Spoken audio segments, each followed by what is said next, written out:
Hello, j'espère que tu vas bien aujourd'hui, j'aimerais te parler de arrêter de ressasser le passé parce que c'est inutile. C'est inutile de un et de 2, ça ne fait avancer personne. J'ai déjà vu plusieurs cas de figure dans mes coachings où beaucoup de personnes étaient vraiment raccrochées à leur passé et j'ai pu les accompagner et pu leur montrer comment s'extirper de cette situation, comment sortir du genjutsu. Bon, ça c'est si tu connais un peu le jargon. Si tu ne connais pas le jargon, eh bien, comment te sortir de cette illusion qu'est le passé, en fait, parce que le passé, c'est une illusion. Tu as l'impression que tes sentiments sont rattachés à quelque chose de plus grand, tu as l'impression que tes sentiments sont rattachés à quelque chose qui avait plus de valeur à tes yeux, et tu idéalises et tu mets sur un piédestal cette vision que tu as, ce passé et les sentiments que tu as par rapport à ça. C'est vrai que ça arrive souvent, et c'est vraiment ennuyeux lorsque tu es dedans. Pourquoi? Ben, ça ne te permet pas d'avancer en fait. Tu restes bloqué à un endroit de ta vie que tu trouves meilleur. Alors ça veut dire quoi? Ça veut dire que quand tu regardes dans ton futur, il n'y aura plus rien qui aura du goût. Tout ça parce que tu as goûté quelque chose de tellement délicieux dans le passé que tu as peur de vivre ta vie et d'essayer quelque chose de nouveau parce que tu ne retrouveras plus jamais cette saveur. Non, c'est pas comme ça que ça se passe dans la vie. C'est pas comme ça que j'accompagne les gens et c'est pas ce que moi je te propose dans cette vidéo. Et d'ailleurs, si tu arrives sur une de mes premières vidéos, c'est la première vidéo que tu vois de moi, je me présente, je suis Yannick Lassman, coach expert dans la résilience et j'accompagne les personnes qui sont passées par une instabilité parentale, qui ont vécu et qui ont dû se construire tout seuls et qui ont dû faire preuve de résilience ou qui n'arrivent pas à faire preuve de résilience pour pouvoir l'utiliser et pour pouvoir vivre une vie épanouissante. Le but de ma chaîne, c'est de pouvoir faire en sorte que peu importe ce qu'on traverse dans notre vie, c'est possible de le surmonter, c'est possible de le guérir et c'est possible de s'épanouir. Et si cette vidéo te plaît, je t'invite à mettre un like, mettre un commentaire de ce que tu auras pensé de cette vidéo et surtout de t'abonner si ce n'est pas encore fait et d'activer la cloche pour ne pas manquer la suite de mes vidéos. Parce que j'avais déjà parlé justement des relations précédemment. Pourquoi est-ce que je te parle d'abord des relations et maintenant je te parle de ressasser le passé? Lorsque je parle de relations, eh bien, tu as ton vécu qui influence tes relations. Et à partir du moment où tu vis dans le passé, ça influe tes relations. Moi, j'ai une coachée qui s'appelle Anna. Anna, en fait, elle avait vraiment du mal à faire des liens et elle cassait vraiment une des règles d'or, en fait, dont j'avais parlé. C'était la deuxième règle d'or. Et en fait, cette règle d'or, ben voilà, elle la cassait. Et en plus, ben là, ce qui se passe, c'est que elle ressasse le passé. Elle est en train de ressasser le passé, ce qui veut dire que lorsque tu passes un moment avec des gens et que tu parles du passé, tu parles de certaines choses qui nous arrivent. Tu vas me dire, on parle toujours du passé lorsqu'on est avec des gens. Je suis d'accord avec toi parce que tu ne parles soit de tes projets ou soit des choses qui te sont arrivées. Mais lorsque tu ressasses le passé, ça veut dire que tu passes en boucle certains événements de ta vie. Et est-ce que tu choisis les bons ou les meilleurs ou les plus drôles? Ben non, parce que ressasser le passé, ça veut juste dire que tu restes attardé sur des moments qui sont difficiles, qui sont douloureux pour avoir l'attention des gens, pour que les gens puissent te plaindre, parce que tu n'as même pas envie de trouver une solution en général, parce que c'est ça que Anna, elle faisait. C'est qu'elle parler, pour partager sa peine et pour que les gens ressentent ce qu'elle ressent, pour qu'elle puisse avoir de l'empathie et pour qu'elle puisse avoir cette petite tape en mode « Ah oui, c'est difficile. Une fois, ça va. Mais pas 15. Deux fois, ça va. » Tu connais le concept? Ok. Ce qui se passe, c'est qu'il y a beaucoup de personnes qui font ça dans leur vie quotidienne. Et donc, à partir du moment où tu restes bloqué là-dedans, tu vis pas en fait le moment présent.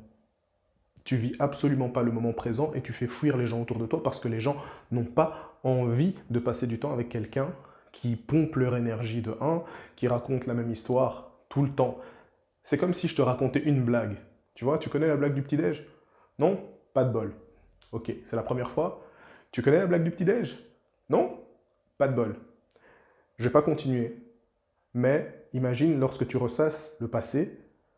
Je sais qu'elle est excellente la blague. Non, pas du tout. Mais imagine, ben, c'est la même chose en fait. Déjà, imagine la blague elle est nulle et en plus tu es obligé de l'entendre à chaque fois que tu vois la personne. T'imagines si à chaque fois que je fais une vidéo, tu vas entendre cette blague-là, ça va pas le faire. T'imagines si à chaque fois que tu vois quelqu'un, cette personne parle toujours de la même chose, ou si tu parles toujours de la même chose, ça ne va pas le faire. Parce que la première fois, on peut ressentir une émotion, après on va être réellement neutre lorsqu'on va entendre ça, on va être habitué, donc ça ne nous fera plus d'émotion, ça ne nous fera plus rire, ou ça ne nous fera plus en fait de compassion, et à la fin, ça va nous ennuyer. Pourquoi? Parce qu'on connaît l'histoire, parce que voilà, c'est bon, on connaît, c'est toujours la même chose, on nous resserre ça toujours de la même façon. Et c'est ça, en fait, qui était le problème. Et lorsque quelqu'un vit comme ça, eh bien, tu vis complètement détaché de la réalité. Parce que c'est ça, en fait, que Anna, elle vivait, c'est qu'elle vivait détachée de la réalité. Parce que pour elle, en fait, elle a eu des relations conflictuelles dans son passé par rapport à sa famille, elle se sentait rejetée par rapport à sa famille, et en même temps, elle n'a pas eu une enfance qui était très tendre, où on lui a montré énormément d'amour, où on a vraiment mis énormément, en fait, de compétition entre elle et toutes ses sœurs. Donc, ce qui veut dire qu'elle a grandi dans un environnement où ce qu'elle faisait, on la poussait toujours à faire plus, parce qu'en plus, elle était super intelligente. Donc, les bêtises des autres, ça passait. Ces bêtises, ça passait pas. C'était toujours elle qui était tapée sous les doigts, enfin sur les doigts. Et en plus, au final, elle n'avait jamais le droit de rien faire. Pourquoi? Parce que c'était celle envers qui tout le monde mettait ses espoirs, et en plus, elle était assez effacée. Donc, personnalité effacée, assez intelligente, et en plus, on mettait de l'espoir, et elle n'arrivait pas à s'affirmer. Elle est restée bloquée là-dedans. Pourquoi? Parce qu'en fait, d'un autre côté, lorsqu'elle parle de son passé, elle cherche en fait à avoir une approbation, elle cherche de l'approbation qu'elle n'aura jamais dans la réalité, qu'elle n'aura jamais dans le moment présent. Alors, ça, c'est quelque chose qui est difficile, parce que tu peux parler de choses pour pouvoir essayer de guérir. Ça fait partie de la résilience, de partager ton vécu. C'est un des meilleurs moyens de pouvoir justement l'extérioriser. Lorsque tu extériorises ce que tu vis, les douleurs que tu as, tu apprends en fait à savoir ce que tu ressens. Parce que tu peux mettre des mots plus facilement, tu peux traduire tes émotions. Parce que tu disais oui, à ce moment-là, au moment où je me sentais peut-être mis sur un piédestal parce que j'étais plus intelligente, je vivais une injustice, parce que l'injustice que je vivais, c'est que on ne me traitait pas de la même façon que mes frères et sœurs. Et ça, en fait, c'est lorsque tu traduis quelque chose, c'est bon. Et lorsque tu te sers de cette chose-là pour pouvoir te nourrir et pour pouvoir grandir, c'est là que tu peux avancer. Mais si tu restes bloqué en fait dans cette boucle, oh je me sentais triste, oh je sentais de l'injustice, oh je sentais de la honte, je sentais du rejet, je sentais de l'abandon. À chaque fois que tu sentais ça en fait, eh bien si tu restes bloqué dedans éternellement, tu vas jamais avancer et tu vas continuellement être détaché de la réalité. Et par détaché de la réalité, en revenant donc au cas de figure de ce qui dérangeait aussi Anna et ce qui dérangeait ses proches, eh bien c'était que, en fait, ses proches lui ont dit, mais en fait j'ai l'impression que tu ne nous aimeras jamais assez, tu vois. Et c'est à ce moment-là, en fait, elle a eu un déclic, et qu'elle s'est dit, en fait, j'ai vraiment besoin de mettre en place les choses, parce que à force de rester bloqué sur le passé et d'être bloqué, en fait, sur les gens qui, eux, sont présents, enfin, qui ne sont pas présents, eh ben, je rate, en fait, des choses, des moments intenses avec les gens qui sont présents. Ça veut dire quoi? Ça veut dire qu'à un moment donné, eh bien, Anna, elle vivait tellement dans le passé en recherchant l'approbation de certaines personnes qui étaient dans son passé, qu'en fait, elle ne vivait pas le moment présent avec des gens qui l'aimaient et qui l'approuvaient, et pour qui elle avait vraiment de l'importance, et c'était des personnes de sa famille en fait, et c'était même ses enfants. Parce que ses enfants avaient envie de montrer que c'était une mère extraordinaire, mais au final, elle ne se concentrait pas sur ça, elle était trop bloquée sur la manière dont en fait elle ne se sentait pas extraordinaire dans son passé. Et c'est ça en fait qui est très très difficile à vivre. Et ce que j'ai envie de te partager au travers de cette vidéo, c'est concentre-toi aussi sur le moment présent. Parce que le passé est passé, le futur est incertain, et le présent est un cadeau. Quand tu offres un cadeau à quelqu'un, tu appelles ça comment? Offrir un présent. Et en fait, un présent, c'est le moment présent. Le moment présent est un cadeau. Et le temps est un cadeau. Le temps est une denrée rare, parce que tu peux offrir tout ce que tu veux à quelqu'un. La seule chose que tu ne pourras jamais reoffrir ou, comment dire, ajouter de la valeur à quelqu'un, bon après, ça dépend si on te dit, ouais, demain tu vas mourir, et qu'on te fait, ah, finalement, si on réussit à te faire une opération, tu vas pouvoir continuer à vivre. Là, ok, là tu peux rallonger le temps de vie d'une personne, mais au final, ta vie, elle est incertaine, ta vie, elle est indéterminée. Et si tu ne vis pas le moment présent de manière forte, de manière présente, comme quand tu es à l'école et qu'on te dit oui, est-ce que tu es là? Présent. Voilà, tu es présent. Sois réellement présent par rapport à ce qui vient devant toi. Tu vois, parce qu'en fait, le goût de ton passé, et ça aussi c'est quelque chose de très important, c'est que la manière dont tu vis le passé n'est pas exacte. Ton passé, tu as des émotions fortes qui sont attachées dedans, mais tes émotions en fait sont liées à un pic émotionnel que tu vis à un certain moment et tu as besoin de vivre quelque chose d'encore plus puissant pour pouvoir surmonter ou pour pouvoir remplacer en fait cette émotion-là. Moi, qui suis un fan de jeux vidéo, ben, il y avait des jeux vidéo que j'avais adorés dans mon enfance. Et si j'y rejoue maintenant, j'allais me dire, waouh, ce jeu il est fantastique, il est excellent, etc. Mais quand tu regardes à l'heure actuelle l'évolution de la technologie, c'est comme si tu dis, voilà, mon tout premier smartphone, il était top parce qu'il y avait de la musique, il y avait des sonneries polyphoniques. Je fais le vieux, ouais. Et donc je switch de sujet en passant des jeux vidéo à un smartphone parce que bon, je sais que les jeux vidéo ça va pas parler à tout le monde, hein? Hein? Sûr? Bon, ok. Le smartphone, sonnerie polyphonique, là, tu faisais des propres sonneries, tu pouvais composer, tu avais tes photos et tu pouvais découvrir de nouvelles choses où tu avais le jeu Snake. Ouais, c'était un super téléphone. Et en plus, si c'était le 3310, il était incassable. Et la batterie tenait une semaine. Et maintenant, si tu te dis, ouais, mais tu sais, tu parles du Nokia 3310, il y a toute une émotion en fait qui est liée à ce téléphone. Mais lorsque tu regardes tous les smartphones qu'il y a maintenant, tout ce que tu peux faire juste avec un écran tactile, tu te dis, ok, mais ça c'est normal parce que tu vis avec une normalité, parce que les choses ont évolué.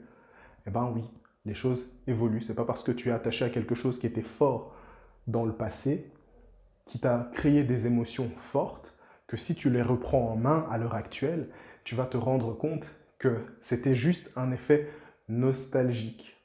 C'est de la nostalgie que tu vis. Et c'était tout ça.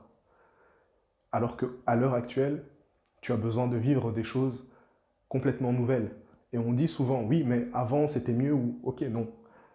Avant c'était avant parce que tu changes. Aujourd'hui, les choses changent. Et la plus grande erreur que tu peux faire, c'est de focaliser en fait ton passé tout simplement sur un seul point et le rendre plus grand et l'exagérer. Pourquoi? Eh ben, parce que imagine, tu dis oui, mais ça c'était mieux avant, oui, je vivais des choses qui étaient mieux avant, et tu restes bloqué là-dessus. Ok, mais tu le fais juste pour une chose. Sois objectif. Tu ne le fais pas pour tous les points de ta vie. Imagine, tu commences à travailler et tu dis oui, mais tu sais, mon travail où je gagnais 1200 euros pour commencer et que maintenant je gagne 1800, c'était mieux avant quand même, hein? Non, non. Parce qu'il y a plein de choses positives qui t'arrivent dans la vie. Et tu regardes juste un aspect. Quand tu regardes une relation avec laquelle tout s'était bien passé et que tu te dis oh, mais cette relation, j'étais super bien avec cette personne. Oui, tu étais super bien. Mais qui ne te dit pas que tu pouvais être mieux avec quelqu'un de nouveau? Parce que tu ne vis pas le moment présent. Parce que tu restes focalisé sur ce qui ne changera jamais. Et en fait, dans la vie, concentre-toi sur ce que tu peux changer. Concentre-toi sur ce sur quoi tu as de l'influence. Parce que c'est comme ça que tu vas avancer, c'est comme ça que tu vas créer de nouvelles choses. Parce que si tu te jettes à cœur perdu sur quelque chose qui est inchangeable, ou si tu essayes de construire une machine à remonter le temps, ok, bon, fan de tout ce qui est science-fiction, rien ne s'est jamais passé correctement pour toutes les personnes qui ont fait quelque chose avec une machine à remonter le temps. Rien. J'ai jamais vu de film où tout s'est toujours passé correctement avec des machines à remonter le temps. Ok? Ou c'est de la science-fiction et les lois de la nature, ils ne les ont pas maîtrisées. Donc toi, tel que tu es, soit tu construis une machine à remonter le temps et tu arrives à pas détruire l'univers et à créer ton passé, etc. Ou soit tu fais en sorte de le surmonter. Après, je pense qu'il y a un des deux choix qui va être le plus cohérent, c'est de me contacter une fois que tu as réussi à monter la machine à remonter le temps. Comme ça, on va jouer à l'euro-million tous les deux. Et comme ça, je vais pouvoir gagner les prochains numéros. Ok? Ça va? On est d'accord? On est d'accord. Deal. Mets un like pour ça. Mets un like déjà. Donc, tu vois, c'est quelque chose de difficile peut-être à accepter, mais Moi, ce que je vais te dire, c'est que pour pouvoir changer, et ça, je vais te prendre une citation de Will Smith, n'essaye pas de construire un mur. Concentre-toi sur déposer une brique. Pourquoi? Parce que lorsque tu essayes de construire un mur, tu vois le mur dans son entièreté. Mais comme l'a dit Will Smith, je vais d'abord te dire que si tu sens que tu es dans une situation où tu as vraiment besoin de changer, eh bien, contacte-moi, j'ai laissé mon bilan personnalisé, donc je te laisserai le remplir. Et une fois que tu l'as rempli, je pourrai te contacter et je pourrai faire en sorte, avec toi, de t'aider à surmonter ce que tu vis et de pouvoir créer de la résilience et surmonter vraiment plus que ce que tu ne crois. Parce que tu es capable de réussir à faire plus de choses. Et aussi, j'ai laissé une vidéo avec les 10 questions que personne ne se pose en fait pour pouvoir aller mieux. Donc, si tu veux quelque chose de gratuit, tu as qu'à cliquer sur le lien qui est en dessous. Tout simplement, c'est cadeau. Maintenant, je reprends. Lui, ce sur quoi il se concentrait, c'était de poser une brique de manière la plus optimale, de la manière la plus parfaite possible. Pourquoi? Parce qu'en fait, lorsque tu te consacres à construire un mur, tu rates certaines étapes. Mais lorsque tu te consacres à poser une pierre de la manière la plus parfaite qui soit, chaque jour, qu'est-ce qui se passe? Tu as un mur. Bon, tiens. Donc, au lieu de construire un mur, au lieu de croire que ce que tu vas faire, c'est quelque chose qui a peut-être l'air insurmontable, parce que tu vas y gagner, en fait, à poser une brique tous les jours, parce que tu vas guérir, parce que tu vas aller mieux, parce que tu vas profiter du moment présent, parce que tu vas faire des choses que tu vas peut-être te dire, c'est dur à faire, c'est peut-être insurmontable, mais si tu poses une seule brique, tu vas changer. La manière dont tu vas voir la vie va changer. Et puis le lendemain, tu vas reposer encore une deuxième brique. Et la deuxième brique que tu vas poser, elle va encore changer. Elle va encore s'améliorer et tu vas être de plus en plus rapide à poser les briques. Et tu vas être de plus en plus précis. Et à la fin, tu auras un mur. Et un mur tellement beau que tu ne vas même pas te reconnaître en fait et voir ce que tu as réussi à accomplir.